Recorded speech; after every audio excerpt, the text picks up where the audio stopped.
10-12 വർഷം മുമ്പാണ്. നടത്തിപ്പിലെ ക്രമക്കേടുകളെക്കുറിച്ച് ആദ്യമേ പരാതികളുണ്ടായിരുന്നു. പെട്ടെന്നാണ് കുറെ ഷോക്കിംഗ് ആയിട്ടുള്ള ഡീറ്റെയിൽസ് പുറത്തു വന്നത്. പിന്നെ പബ്ലിക് മൂവ്മെന്റ് ഉണ്ടായി. കോർട്ട് ഇടപെട്ടു. ത്രേസ്യ ഗീവർ അറസ്റ്റിലായി. അവരിപ്പോ അടുത്ത ദിവസം ശിക്ഷ കഴിഞ്ഞ് പുറത്തു വന്നിട്ടുണ്ടെന്നാണ് അറിഞ്ഞത്. അവരെ കണ്ടാൽ മിസ്റ്റർ ഐസക്കിന് ഡീറ്റെയിൽസ് വല്ലതും കിട്ടിക്കൂടുന്നില്ല. ബട്ട് അവരൊരു വല്ലാത്ത പ്രകൃതക്കാരിയാണ്. ഐസക് ഒന്ന് ട്രൈ ചെയ്ത് നോക്കൂ. അവരെവിടെയാണ് താമസിക്കുന്നത് അറിയാമോ? എക്സാക്ട് ആയിട്ട് അറിഞ്ഞുകൂടാ. അവർ നീലഗിരി തന്നെയാണ്. ഷീകസ്കോട്ടെ നമ്പർ ടെലിഫോൺ ഡയറക്ടറി നോക്കിയാൽ ചിലപ്പോൾ കണ്ടുപിടിക്കാൻ കഴിഞ്ഞേക്കും. Thank you sir. ഇവിടെ എസ്റ്റേറ്റ് നടത്തിയിരുന്ന ശ്രീ മാത്യു പോൾ 1956 ഈ അനാഥാലയത്തിൽ നിന്ന് ഒരു കുട്ടിയെ ദത്തെടുത്തു. എനിക്ക് ആ കുട്ടിയുടെ മാതാപിതാക്കളുടെ ഡീറ്റെയിൽസ് അറിയണം. എനിക്ക് എന്റെ അച്ഛനമ്മമാരെ കുറിച്ച് അറിയണം. അച്ഛനമ്മമാരെ കുറിച്ച് അറിയണം. എന്നിട്ട് നിങ്ങൾക്ക് പൈതൃകത്തെ കുറിച്ച് അഹങ്കരിക്കണം. ഇല്ല, എനിക്കറിയാമെങ്കിലും ഞാനത് പറഞ്ഞു തരില്ല. എന്നോട് എന്തിനാണ് ഇങ്ങനെ ഹാർഷാവുന്നത്? കഴിയുമെങ്കിൽ എന്നെ ഒന്ന് സഹായിക്കൂ. കാരണം അച്ഛനമ്മമാരെ പറ്റി അറിഞ്ഞാൽ ഇവിടെ നിന്നും തിരിച്ചു പോകുമ്പോൾ നിങ്ങളുടെ മുഖത്ത് പൈതൃകം വീണ്ടു കിട്ടിയ അഹന്തയായിരിക്കും. അത് പാടില്ല. ആരും അങ്ങനെ പൈതൃകത്തെ കുറിച്ച് ഓർത്ത് അഹങ്കരിക്കണ്ട. എന്റെ അമ്മ ഒരു വേശ്യയായിരുന്നു. തന്തയില്ലാത്തവളായിട്ടാണ് ഞാൻ വളർന്നത്. 12ാമത്തെ വയസ്സിൽ ഞാൻ എത്തിപ്പെട്ടത് ഒരു വേശ്യാലയത്തിലായിരുന്നു. ഞാൻ ചെയ്തത് എന്താണെന്നല്ലേ? വേശ്യകളുടെ കുട്ടികളെ, പിഴച്ചു പിറന്ന കുട്ടികളെ, തെരുവിൽ ഉപേക്ഷിക്കപ്പെട്ട കുട്ടികളെ എല്ലാം എടുത്തു വളർത്തി. എന്നിട്ട് സമ്പന്നന്മാർക്ക് വിറ്റു.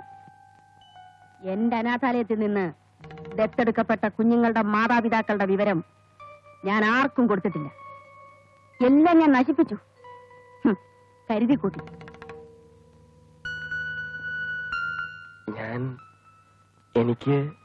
നിങ്ങൾ ആരാണെന്നല്ലേ? ഒരു വേശ്യയുടെ മകനാവാം, അല്ലെങ്കിൽ പിഴച്ചു പറ്റതാവാം.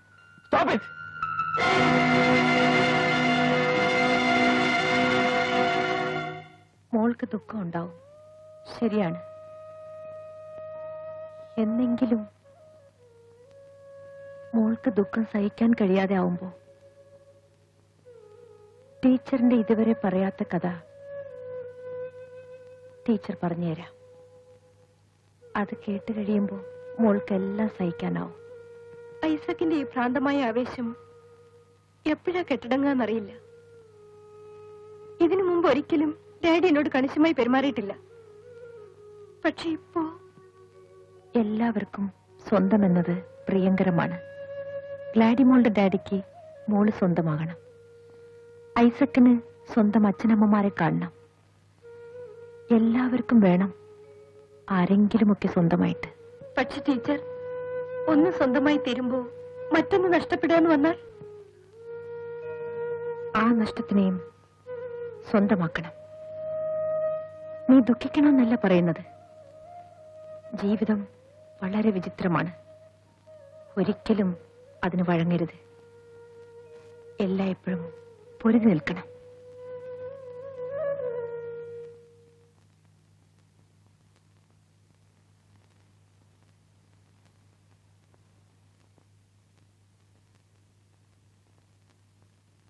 ലൂസിക്കുഞ്ഞ് എന്താ ആലോചിക്കുന്നത്? ഒന്നുമില്ല. എന്താ ലൂസിക്കുഞ്ഞ് ഇങ്ങനെ? ഇടയ്ക്കൊക്കെ രാഘവേട്ടനെ വഴക്കെങ്കിലും പറ. ലൂസിക്കുഞ്ഞിന്റെ ഐസക് സാറിന്റെ വഴക്ക് കേൾക്കാനാ രാഘവേട്ടൻ ഇവിടെ നിൽക്കുന്നത്. രാഘവേട്ടന് വേറെ ആരാ ഉള്ളത്? ഞാൻ ഓരോന്നും ആലോചിച്ച് വിഷമിച്ചിരിക്കാവുണ്ടല്ലേ. രാഘവേട്ടൻ വിചാരിച്ചത് രാഘവേട്ടൻ മാത്രമേ പാവുള്ളൂ. എല്ലാവരും പാവങ്ങളാ.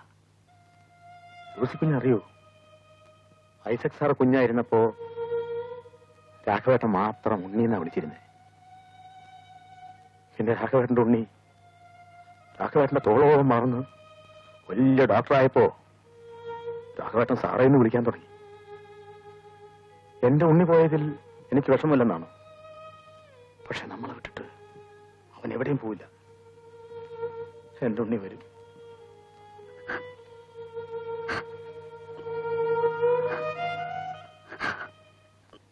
കൂടുതൽ ഡീറ്റെയിൽസ് ഒന്നും സംഘടിപ്പിക്കാനായില്ല. പക്ഷേ നമുക്കൊരു തുമ്പ് കിട്ടിയിട്ടുണ്ട്. കണ്ടുകെട്ടിയ അനാഥാലയത്തിന്റെ റെക്കോർഡുകളിൽ നിന്നും നിന്റെ അമ്മയുടെ പേര് കിട്ടിയിട്ടുണ്ട്.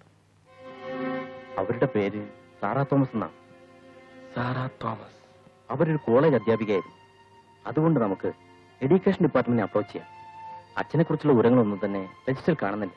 രജിസ്റ്ററിൽ കോളേജിന്റെ അഡ്രസ് ഒന്നുമില്ല. ഇല്ല, അവർ കൊടുത്തിരുന്നത് അനാഥാലയത്തിന്റെ അഡ്രസ്സാണ്. ഐസക് നാട്ടിലേക്ക് പോയിക്കോളൂ. ഞാൻ എത്രയും വേഗം എഡ്യൂക്കേഷൻ ഡിപ്പാർട്ട്മെന്റുമായി ബന്ധപ്പെടാം. ശരി. ഞാൻ ഒരു പ്രാവശ്യം പറഞ്ഞതല്ലേ, ഈ കാര്യത്തിൽ മോൾ എന്നെ അനുസരിക്കണം. എന്തൊക്കെയായാലും എന്റെ മോളെ ഞാൻ ഒരു അനാഥന് കൊടുക്കില്ല. ഡാഡിയെ ഞാൻ അനുസരിക്കാം. പക്ഷേ ഐസക് ഇല്ലെങ്കിൽ എനിക്കൊരു വിവാഹ ജീവിതമില്ല. ഞാൻ കർത്താവിന്റെ മണവാട്ടിയാവും ഡാഡി.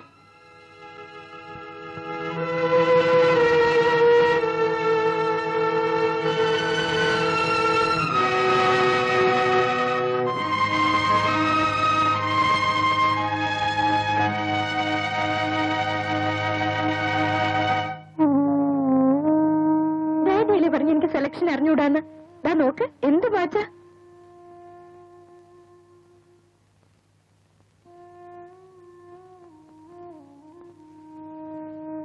ഇതാർക്ക ഒരു കുഞ്ഞുടുപ്പ്?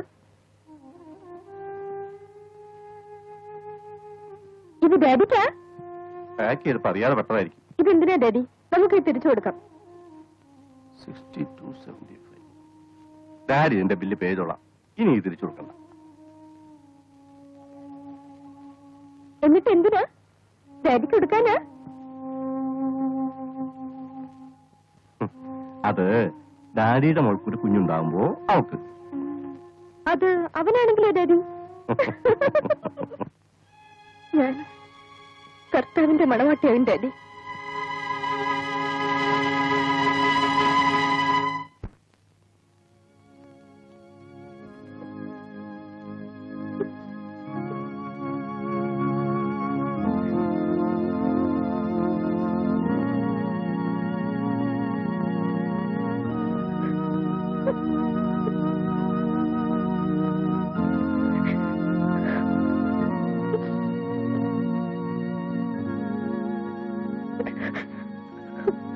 മോളെ,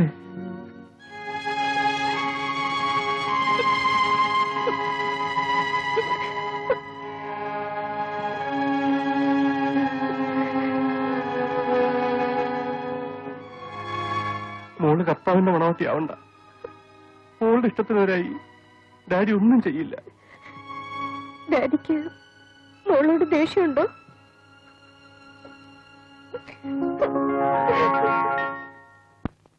അഡോപ്ഷൻ ഡിഗ്രിയുടെ കോപ്പി സംഘടിപ്പിക്കാൻ വളരെ വിഷമിച്ചു. ഇനിയിപ്പം ഡയറക്ടറേറ്റ് ഓഫ് കോളേജിയേറ്റ് എഡ്യൂക്കേഷൻ നോക്കിയാൽ അറിയാം ഏത് കോളേജിലാണ്. പ്ലീസ് രാജേട്ടൻ, നാളെ തന്നെ ഡയറക്ടറേറ്റ് ഓഫ് കോളേജ് എഡ്യൂക്കേഷനുമായി ബന്ധപ്പെടണം. സത്യം പറഞ്ഞാൽ ഞാനിപ്പോ ഒരു കൊച്ചു കുഞ്ഞിനെ പോലെയാണ്. എനിക്ക് തീരെ ക്ഷമയില്ല. താനിങ്ങനെ ടെൻഡർ ആയാലോ? അല്പമൊക്കെ സഹനശക്തി വേണ്ടേ? ഏതായാലും നാളെ നമുക്ക് ആഫ്റ്റർ 4:30 മീറ്റ് ചെയ്യാം വീട്ടിൽ.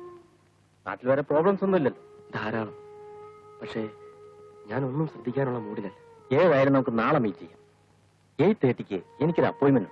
എന്നാൽ രാജേട്ടൻ പൊയ്ക്കോളൂ. ഞാനിവിടെ തന്നെ കുറെ നേരം കൂടി ഇരിക്കും. Till it gets crowded.